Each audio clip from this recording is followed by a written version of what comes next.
Tanong, unang tanong, may mga disgrasya before? Wala. Wala kayong operation before? Wala. Okay. Ngayon, sige, kayo naman. Anong masakit sa'yo?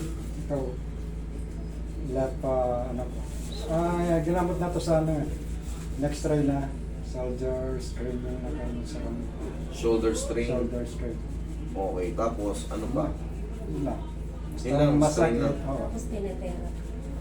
I-strain lang, tapos tinetherapy kayo. Nakailang therapy na kayo? Ito, 11 yata. 11 session or 10 session? Pag mga muscle strain lang, yan yung mga biglaang kilos. Madali na yung haplos lang ng pagmamahal, tanggal na yun. Pero pagka nakatikim na kayo ng 11 or 10 session, ano na yung therapy. Therapy na yun. 3 session pwede pa. Pero baka mamaya, ang nangyari sa inyo, frozen shoulder. Frozen. Okay lang yun kung umabot kayo ng gano'n. Pero kung strain lang kung strain lang ang diagnose, napakadali lang mo. Para ka lang na-strain dito sa mga muscle. Pero ito, hindi mo marunong. Baka adhesive capsulitis yan. Yung pangailangan nila dito sa may... Baka kulang lang yung baka kulang lang yung na-receive mong explanation. Saka yung ano yung kasi... Sakit. Yan o. Hindi na siya- Ito nga yung adhesive nga to. Hindi na makati, kalahati lang. O tingnan mo yung katawan niya. Umaangat. Kasi kung muscle strain lang, kung pag-uusapang strain lang, kaya ng haplos ng pagmamahal yun eh. Kaya nga, ganun tataka po pag hindi na Umabot Kasi po pagka, sa- hindi, malamang nakulangan kayo sa ano. Marami kasing katawagan dyan. Maaring bursitis, Ay, yung- adhesive Yung capsulitis. synergy na. Yung Yan. Yan. Pero kung yung mga Tsaka muscle yung- strain lang sa shoulder strain, Saka minsan anong tawag doon sa isa? biceps. ano? Bicep. Bicep. Tendonitis. Tendonitis. Bicep. Yung nakalagay doon Nasa, hindi nyo kasi Hindi ko dinala eh. dinala. Yun lang, wala rin yung cellphone. Eh, para ma-explain pa natin kasi Padala ko- based sa sinabi, picture lang. Picture lang mo sa cellphone, tingnan natin yung impression. Ayun, nasa cellphone, nasa sasakyan. Sige, tingnan nyo. Yung ano mo nandiyan? Yes, talaga. Nakalagay lang dun. Yung ano lang yung relevant lang dun yung bicep lang na ano. Yun lang yung- Yun lang yung relevant dito sa ano. Kasi ito ang bicep. Ito, tricep pala to. Ito ang bicep. Yan lang ano. Pero wala naman nakalagay na ano na yung sinabi nyo kanina na strain. Yung Wala. Kasi sa mga muscle strain, lahat ng muscle pwedeng ma-strain. Pero kaya ng haplos ng pagmamahal yun, tanggal yun. Yan ang nararamdaman nyo, based sa assessment ko, adhesive capsulitis yan. Siguro kasi yung ano, pag-ila ko sa mga appliances. Ano po ba kayo? Diabetic din ba kayo? Ano may maintenance nyo? Sa apartment, tapos mga appliances, akyat baba namin sa mga second floor, third floor. Buhat silang mabigyan.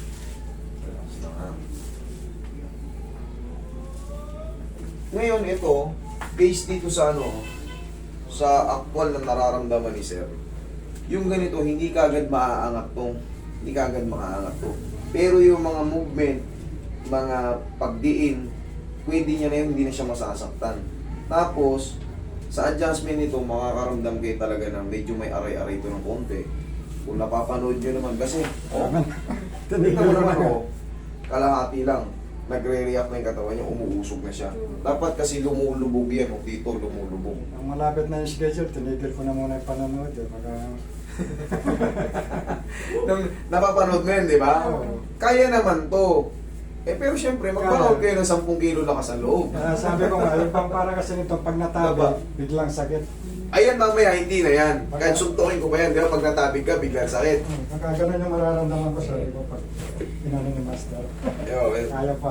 Kaya naman, siyempre aalalayan natin. Ito, katulad to, binabaliktad ko yung combo. Para kung sakali man mahina-hina yung pain toleration nyo, at least,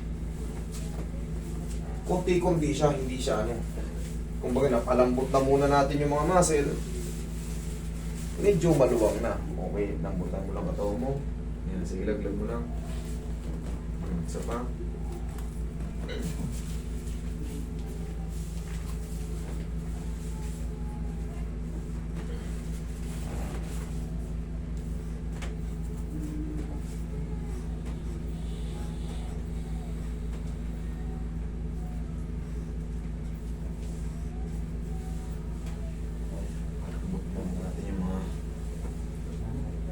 ko nga laging masakit yun. Master.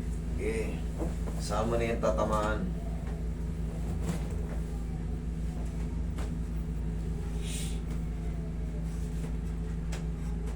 Oy, patamaan mo muna itong mga balakang ni Sir.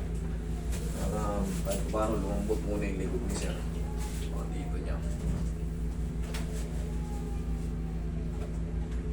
Kulang yung ano.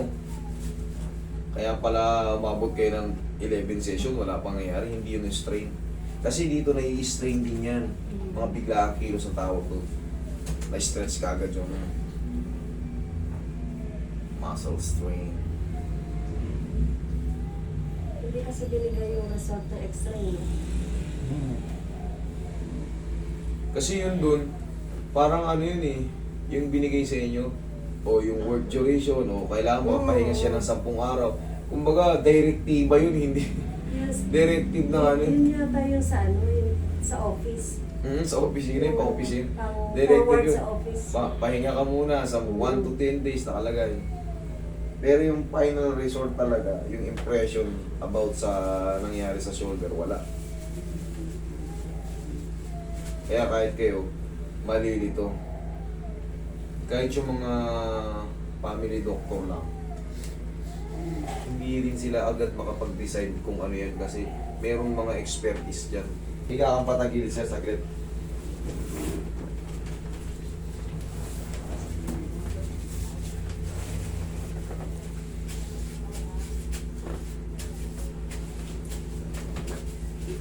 Bilang side.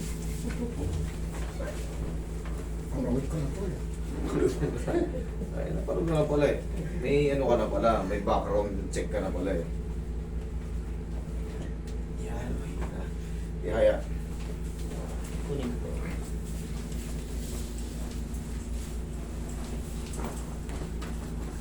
At yung balakang. Taga-saan po ba kayo? Papa. Lubaw pang Oh! Kapit-bahay lang pala tayo eh. isang beses. Sa Lubao din ako eh. Misis ko taga Lubao. Santa Cruz.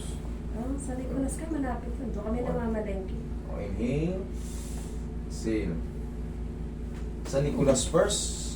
Second. Second. Oh! Di dyan lang kayo sa may pasbol. Oo, Oo. kasi doon kami Alam mismo. mo pala yan.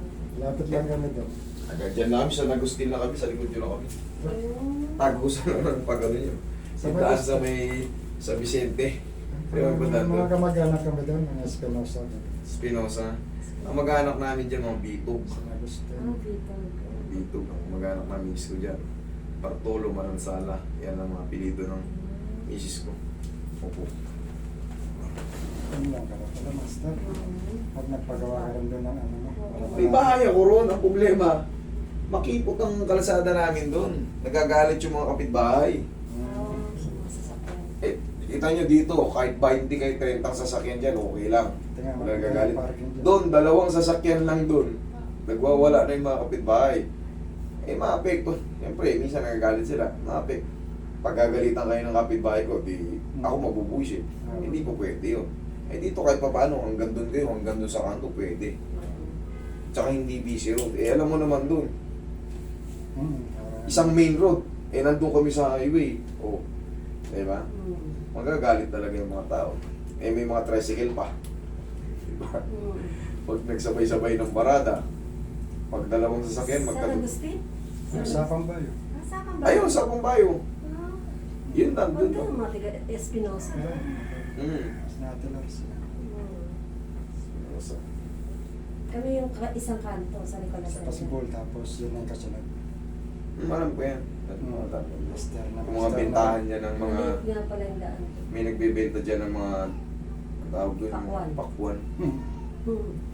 Pero matagal ka na siguro hindi nakakapasyon doon, Master. Uuwi ako ron, linggo-linggo. Ay, every 2 weeks, 2 weeks, ganyan. Eh, taga ron yung misis ko. Ako taga rito talaga ako. Dito ako lumaki. Misis ko taga ron.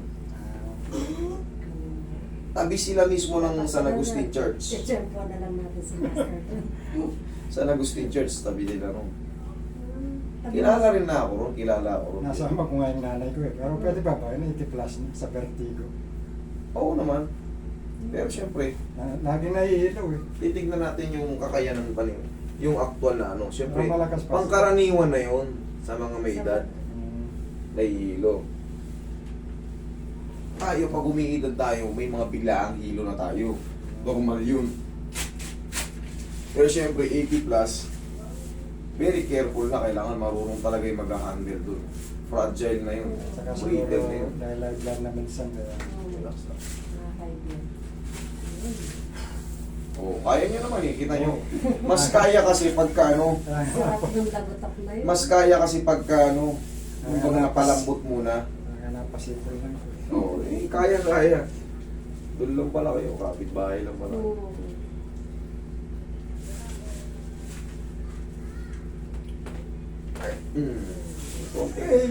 Konting ano na yan.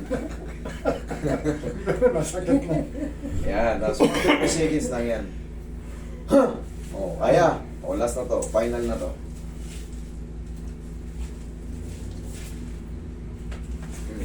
Thank you. Kasi, Yun parang lang. Yun na yun, napapanood ko. Ayun na yun. Tapos na. Mamasasin ko na lang. Talaga Tapos, kasakit. tuturuan ko lang kayo ng mga stretching nyo. Para kahit pa paano, dire-diretso na yung paghilom. Kailangan nyo naman tanggalin yung ano yan, yung pagkapakat.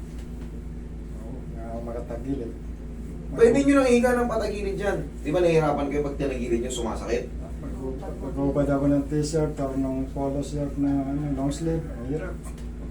Ba't may magtatanggal? Palagi nyo ng stretching ng ganito. Mag-exercise na kayo ng ganito. Takasan nyo na, wala na yan. Sa mga susunod na mga linggo, pataas na ng pataas yan. Tapos ganito, sir. Okay. Sige pa. Sige pa. 1, 2, 3. Oh. Konting-kunti na lang. Konting-kunti na lang. Araw-araw nyo lang gawin yun. Hindi kasi natin pwedeng biglain to. Magkakaroon ng rupture yung mga tendon nyo, kaya hindi pwedeng. Kaya kailangan, kung hanggang saan nila iinat, itataas nyo. 1, 2, 3. Baba. Mabilis lang. Tapos round. Ngayon, di ba pag natatabig kayo, masakit? Kahit baltugin na yan.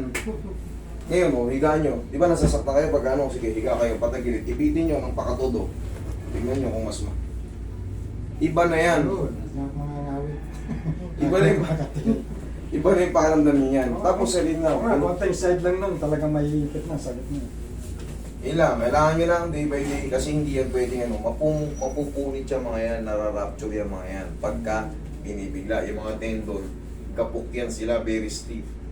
So kailangan muna natin i-round-round. Katulad ng ginawa ko, balik-baliktad yung combo. Pero, bearable nyo, nakita nyo naman yung iba, namimilipit yung paa rito. Sobrang sakit. Pero ngayon yan, pinag-aralan ko yung nga kung pwedeng balik-baliktarin yung natutunan kong combo. Pwede naman. So yan, ina-apply ko ngayon. Kahit pa paano, medyo naliles yung pain. Okay? Iba-iba yung pain toleration ng tao.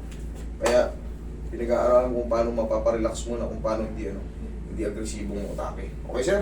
Is na. O, sige. Ano, exercise, ha? Sige. Ikaw naman.